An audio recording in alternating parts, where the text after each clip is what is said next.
आज हम लोग फिजिक्स में बल में पूछे गए 2024 से 2025 तक प्रश्नों को देखेंगे। चलिए हम लोग प्रश्न को स्टार्ट करते हैं।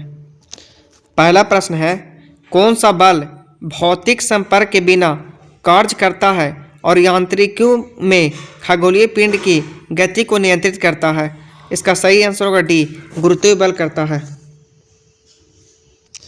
अगला प्रश्न है दूसरा नंबर, कौन सा नियम कहता है कि यदि कोई वस्तु विरामावस्था में है या एक सीधी रेखा में नियत चाल से चल रही है तो वह विरामावस्था में ही रहेगी या एक सीधी रेखा में नियत चाल से चलती रहेगी जब तक कि उस पर कोई बल न लगाया जाए? इसका सही आंसर होगा ए, न्यूटन का पहला नियम।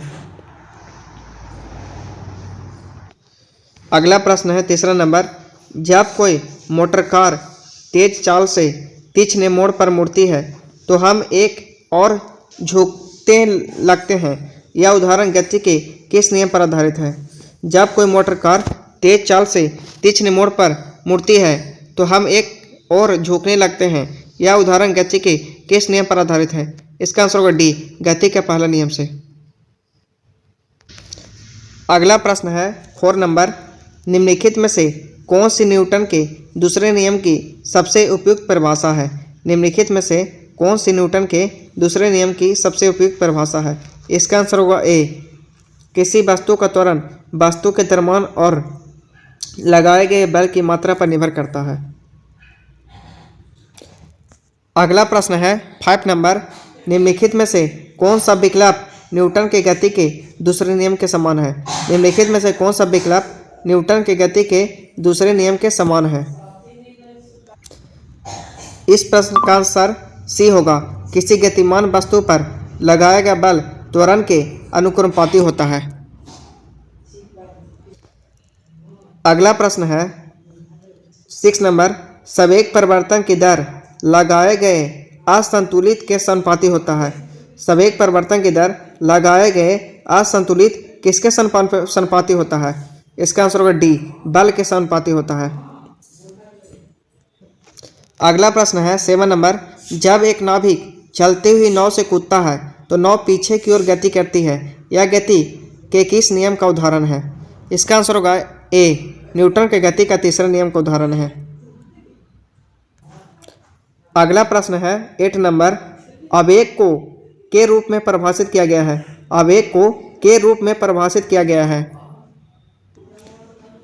इसका आंसर होगा डी, बल और समय का गुणनफल के रूप में परिभाषित किया गया है। अगला प्रश्न है 9 नंबर, एक नियत बल F 10 kg द्रव्यमान के एक बक्से पर 2 सेकंड की अवधि के लिए कार्य करता है। यह वस्तु का वेग 6 मीटर प्रति सेकंड से बढ़कर 10 मीटर प्रति सेकंड कर देता है। कार्यरत बल का परिमाण ज्ञात कीजिए। इसका आंसर होगा बी, 20 न्यूटन। इसकी व्याख्या को देख लीजिए। पहले त्वरण ए निकालें। त्वरण बराबर फॉर्मूला होता है v माइनस यू बटा टी। यू का मान 10 दिया हुआ है, v का मान 6 दिया हुआ है और टाइम दिया है 2 सेकेंड। इसको डिवाइड करेगा तो 2 मीटर प्रति सेकेंड स्क्वायर आएगा। और न्यूटन का दूसरे नियम से बल बराबर द्रव्यमान गुणा त्वरण होता है। बल द्रव्यमान का मान 10 है और त्वरण का मान 2 है, तो 10 गुना 2 20 न्यूटन। इसका सही आंसर होगा बी।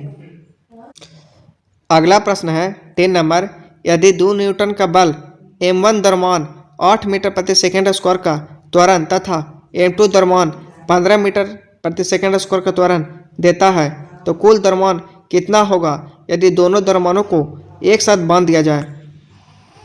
इसका सही आंसर होगा ए, 23/60 kg।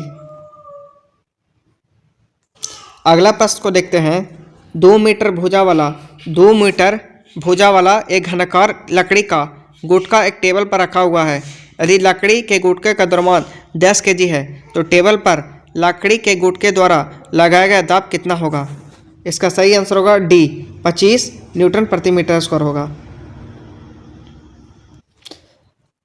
अगला प्रश्न है 12 नंबर, जब एक खाली बोतल को वायुरोध तरीके से बंद किया जाता है और पानी के अंदर ढकेला जाता है तो छोड़े जाने पर वह वापस उछल जाती है, ऐसा? इसका आंसर होगा इसका आंसर होगा डी। बोतल पर पानी का उत्प्लावन बल बोतल पर लगने वाले गुरुत्वाकर्षण बल से अधिक होता है। व्याख्या को देखते हैं। आर्किमिडीज के सिद्धांत के अनुसार ऊपर की ओर लगने वाला उत्प्लावन बल बोतल पर नीचे की ओर लगने वाले गुरुत्वाकर्षण बल से अधिक होता है, जिसके कारण बोतल ऊपर की ओर उछलती है।